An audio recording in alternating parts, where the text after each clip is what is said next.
इसका एक नाम था डेट विद सीनियर, ओके ठीक है। एक इसका नाम था ये प्यार पंच पॉलिटिक्स, ठीक है। मतलब हमने रख रखे थे कि प्यार पंच पॉलिटिक्स। एक बहुत अजीब से थे, मतलब जो मेरी तरफ से थे कि भाई ये भी कर लो यार, ये भी कर लो, ऐसा कर लो, ऐसा कर लो। तो फिर लास्ट में जो निकल के आया वो निकल के आया औकात के बाहर नाम, तो वो ही रख दिया फिर। ओके और मैं अगर पूछूं इसका कास्टिंग प्रोसेस कैसा रहा? मुझे पूरा है कि ना कि ये पहला शो नहीं होगा जो आपको ऑफर हुआ होगा, बट कुछ होता है ना कि यार अविनाश मेरे को ये चीजें अच्छी लग गई, ऐसा क्या था स्क्रिप्ट में आप तीनों के लिए जो हाँ बोला इसको?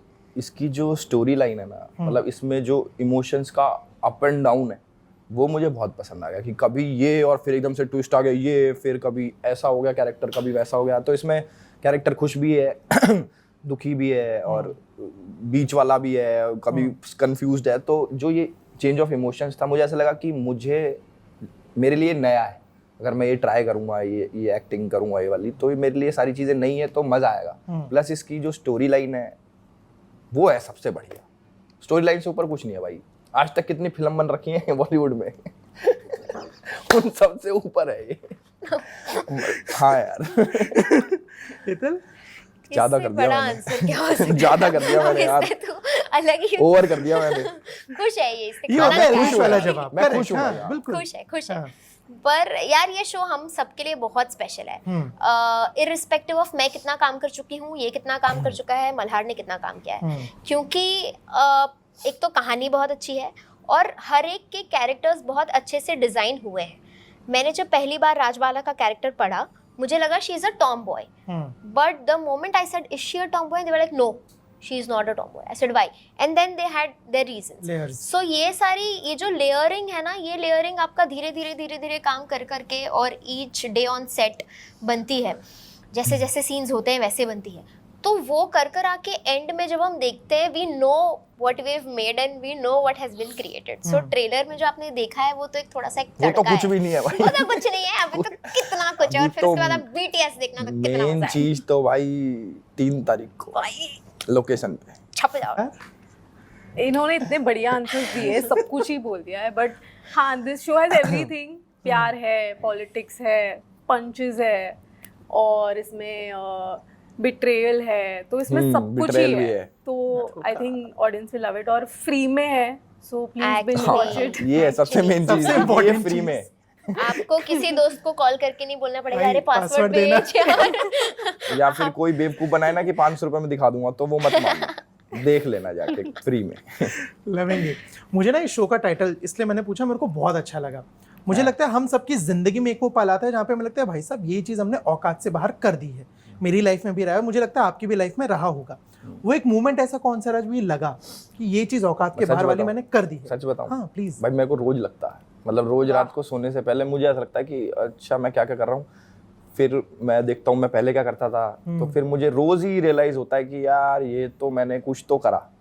और अब तो देखो कितने बड़े बड़े पोस्टर लग रखे हैं पीछे, ये ऐसा मेरे साथ कभी नहीं हुआ भाई, ये बड़े बड़े पोस्टर वाला। तो ये देख के आया जब मैं बहुत खुश हो गया देख के, अच्छा ओके। तो ये भी औकात के बाहर लगा मुझे कि औकात के बाहर ही है ये भी।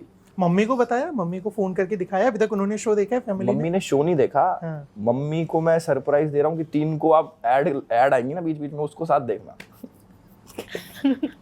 कि अपना फायदा हो जाए मम्मी से भी। मम्मी अपना फायदा ना करेगी तो किसका करेगी? सही बात है। एथल, औकात से बाहर वाला लाइफ का मोमेंट? यार ऐसे तो बहुत मोमेंट्स होते हैं कई बार ना, क्योंकि मैं हमेशा बोलती हूँ कि कुछ चीज़ें जीत ज़रूरी नहीं है कि हमेशा बड़ी ही हो, जीत छोटी भी होती है। आपके लिए वो बहुत बड़ी होती है, शायद दुनिया वालों के लिए वो छोटी होती है, पर आपके लिए बहुत बड़ी होती है। करेक्ट। मैं ना बहुत इंटरव्यूज़ देखती हूँ और is that okay if I can talk about him? मैं ना ललन टॉप के इंटरव्यूज बहुत बिल्कुल, मैं वहाँ काम कर चुका हूँ। लवली। काम कर चुका हूँ, काट देता हूँ।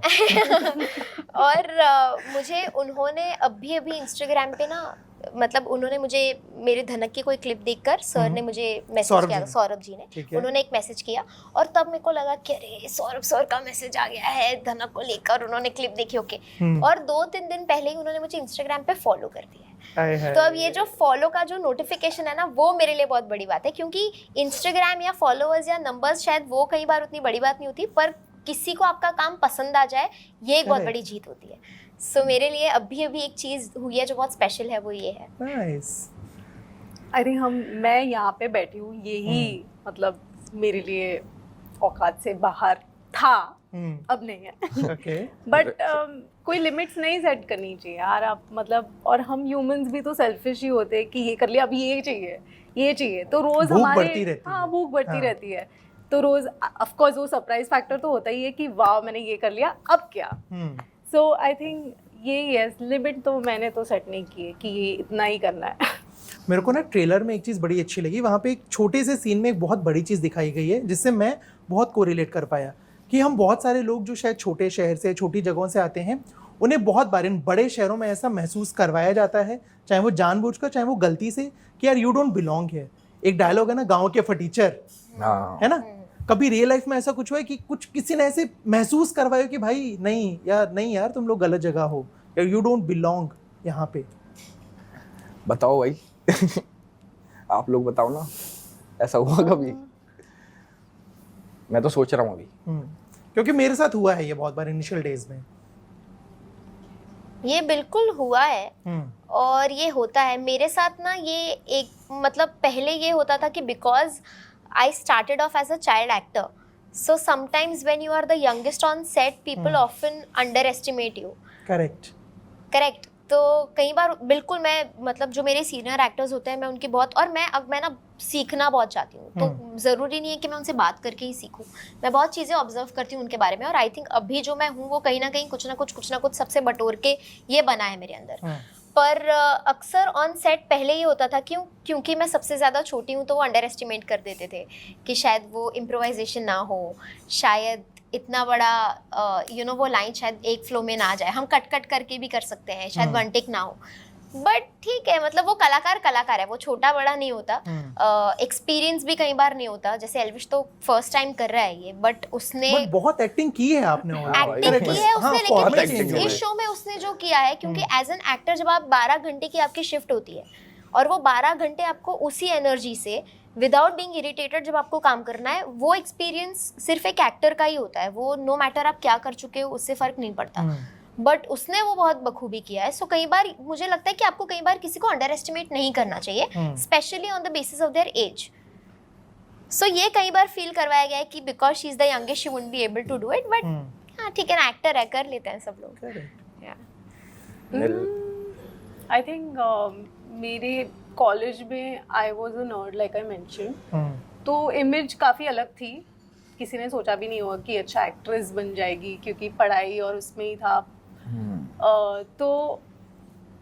तब थोड़ी बहुत बुली तो होती है, मतलब ऐसे डायरेक्टली नहीं, but you know in some ways, ऐसे बहन जी बोल दिया या ऐसे कुछ बोल दिया कि ये ऐसी है, और फिर अब उनका ही मैसेज आता है कि मेरे लिए एक स्टोरी डाल देना please, please shout out please, nice DP. So I think that is something कि उन्हें डायरेक्टली नहीं बोलना है, आप अपनी अचीवमेंट से ही, it's a slap on their face. Correct भाई।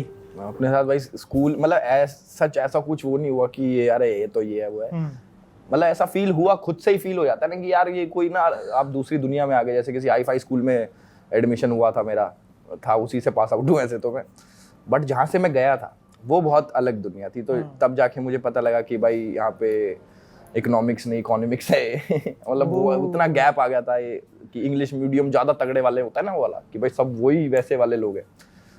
उधर फील हुआ था कि भाई लोगों ने थोड़ा उस हिसाब से ट्रीट नहीं करा। बट आज के टाइम पे तो चीज़ें चेंज हो गई हैं बिल्कुल। तो अभी मैं पीछे चले कि पर्सनल इंसिडेंट है मेरा, प्लीज मैं नाम नहीं लूँगा किसी, बट वो मैं किसी से मिला अभी ना, मेरे स्कूल में दूसरे सेक्शन में कोई उस टाइम पे बड़ा कूल ग्रुप नहीं होता कि भाई ये एक बहुत कूल बच्चा है, कि ये तो बढ़िया लड़का है, और हम तो कुछ नहीं थे उस टाइम पे, तो लोग पूछते नहीं थे।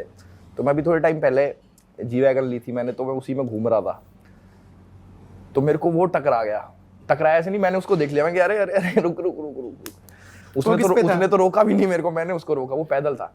नहीं वैसे उस पे भी होगा कुछ, पर मैंने वैसे ही रोक लिया मैं कि अरे भाई, उसने पहचान लिया, कह रहा अरे भाई एल्विश भाई। मैंने कहा कि भाई तुम आज क्या कर रहे हो? खुद से ही ऐसे पूछने के लिए। तो उसने बताया कि ऐसे ऐसे यार कुछ काम है, वो थोड़ा एक बंद हो गया, अब दूसरा खोला है। ओके, हॉर्न मारता मारता निकल गया मैं। तो ऐसा वो कुछ नहीं हुआ मेरे साथ कि मैंने नीचा विचा दिया, बट मेरे को ऐसा लगा कि उस टाइम पे देखो कोई नहीं पूछता था, आज के टाइम पे कुछ औकात के बाहर अचीव कर लिया तो फिर लोग जानते हैं। करेक्ट। और इसी में अगर मैं बात करूं डायलॉग्स की, तो एक और डायलॉग है जो बड़ा चलता है कि एल्विश भाई के आगे कोई कुछ बोल सकता कहाँ है। चलता है ये डायलॉग यार, इसको जहाँ से चल रहा है वो बंद कराओ ना इसको जहाँ से चल रहा है। बट इसमें भी है ना, वो हमने देखा है कि एल्विश भाई, नहीं वो मैं नहीं हूँ। पर वो भी उसने अच्छा किया है। उसमें वो जो कैरेक्टर है वो जो बन रखा है, मैं बताऊंगा नहीं वो क्या कैरेक्टर है, बट हाँ वो ये जोक है कि वो आप एल्विश भाई जैसे दिखते हो, वो एल्विश भाई नहीं, वो नहीं हूँ मैं, क्योंकि इसमें मैं राजवीर अलावत हूँ ना। करेक्ट। मैं अगर कैरेक्टर की बात करूं तो इस कैरेक्टर में ऐसा क्या है, क्योंकि हरियाणवी कैरेक्टर है, आप भी वहीं से बिलोंग करते हो, वो जर्नी है, कुछ ऐसा जो आपको लगता है कि ये मेरे जैसा ही है, और कुछ ऐसा कि नहीं मैं ऐसा नहीं हूँ, कुछ है जो सेम है और कुछ एकदम अलग है? सेम तो बहुत इमोशनल कैरेक्टर है ना, तो मैं भी बहुत इमोशनल आदमी हूँ और उसमें गुस्सा बहुत ज़्यादा है, मेरे में तो है नहीं, तो ये हमारी थोड़ी वो अलग अलग है, क्योंकि मैं तो बहुत शांत आदमी हूँ, शांत छोरा बुद्धिमान, तो मैं वो शांत छोरा बुद्धिमान वाली कैटेगरी में। हाँ। तो ये थोड़े डिफरेंसेस हैं, बाकी सिमिलैरिटी तो वही कि इमोशन वाला आदमी है। क्योंकि वक्त का तकाजा है, वहां से मेरे को हाथ दिख रहा है। आखिरी सवाल पूछना चाहूँगा, मेरे को ना आपसे, आपके बारे में जब भी किसी से भी बात करता हूँ, चाहे वो ऑफ स्क्रीन हो या सोशल मीडिया टीम हो, कुछ भी हो, एल्विश भाई, और मुझे सलमान खान का एक वीडियो याद आता है जहाँ पे बोलते हैं कि यार हर कोई भाई बोल देता है, क्रश भी भाई बोल देती है, जिसको जान बोलना चाहिए वो भी भाई। हाँ भाई यार ये गलत है यार, मेरे को भाई मत बोलो, लड़कों के लिए भाई कर लो, लड़कियों तो एल्विश ही ठीक है। कभी हकीकत में ऐसा हुआ किसी क्रश ने भाई बोल दिया? किसी क्रश ने, मतलब मेरी किसी क्रश ने? नहीं